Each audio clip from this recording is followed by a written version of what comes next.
क्या आपने ऐसा कभी सुना है कि कोई छत पर सो रहा हो और आसमान से कोई उतरकर उस सोने वाले को उड़ा कर ले गया हो? नहीं ना। लेकिन ऐसा ही कुछ हुआ हरिदास के साथ। बहुत समय पहले बनारस में एक देवस्वामी नाम का ब्राह्मण रहा करता था। उसके परिवार में उसका एक पुत्र हरिदास था और उसकी पत्नी लावण्यवती। लावण्यवती एक बहुत ही सुंदर स्त्री थी। एक दिन परिवार के सभी लोग छत पर सो रहे थे। उसी रात आसमान में एक गंधर्व कुमार विचरण कर रहे थे। उनकी नजर जब लावण्यवती पर पड़ी तो वो मुग्ध हो गए। ऐसे मुग्ध हो गए कि उनसे रहा नहीं गया और वो लावण्यवती को अपने साथ ही आसमान में उड़ा ले चले गए। जब सुबह हुई और हरिदास उठा तो अपनी स्त्री को ना पाकर दुखी हो गया। वो लावण्यवती से बहुत प्रेम करता था, इतना प्रेम कि जब उसकी पत्नी उसे नहीं मिली और यहाँ वहाँ ढूंढने के बाद भी उसका कोई अता पता नहीं चला तो उसने ये निश्चय किया कि मैं अपनी जान दे दूंगा। लेकिन आसपास के लोगों ने, परिवार वालों ने जब उसे समझाया बुझाया तो उसके मन में यह बात बढ़ गई कि जरूर मैंने कोई गलत काम किया है, जरूर मेरे किसी पाप के कारण मेरी स्त्री मुझसे खो गई है। था तो वो ब्राह्मण पुत्र। तो उसने ये फाइनली डिसाइड किया कि मैं घर संसार को छोड़कर चला जाऊंगा और मैं तपस्या करूंगा। ऐसा सोचकर वो घर से निकल गया। विचरण करते करते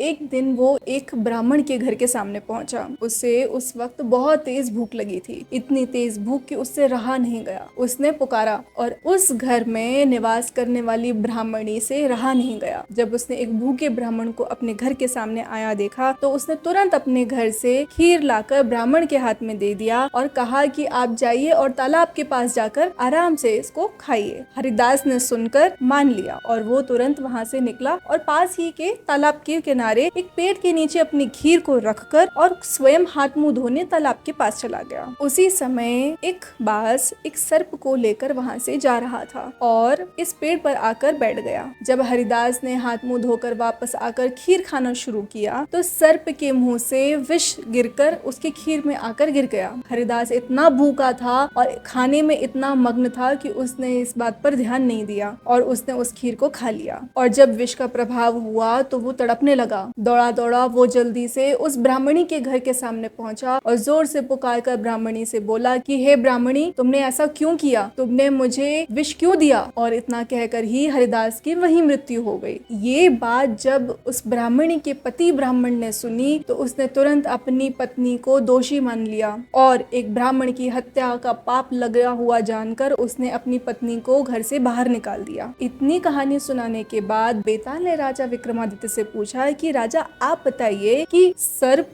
बाज या ब्राह्मणी, इन तीनों में से असली दोषी कौन था? राजा विक्रमादित्य ने ये जवाब दिया कि इन तीनों में से कोई भी दोषी नहीं था। बाज इसलिए नहीं क्योंकि वो भूखा था, सर्प इसलिए नहीं क्योंकि वो बाज के अधीन था और ब्राह्मणी इसलिए नहीं क्योंकि ब्राह्मणी तो परोपकार कर रही थी, उसने तो अच्छी खीर ही दी थी और एक भूखे को खाना खिला रही थी। अगर इस पूरे प्रकरण में सच में ही कोई दोषी अगर है तो वो उस ब्राह्मणी का पति है, क्योंकि उसने बिना सच्चाई को पूरी तरह से जाने, न पूरी तरह से समझे, अपनी पत्नी को घर से बाहर निकाल दिया। राजा विक्रमादित्य का यह जवाब सुनकर बेताल संतुष्ट हो गया और वहाँ से वो उड़कर फिर दोबारा अपने पेड़ के पास जाकर लटक गया।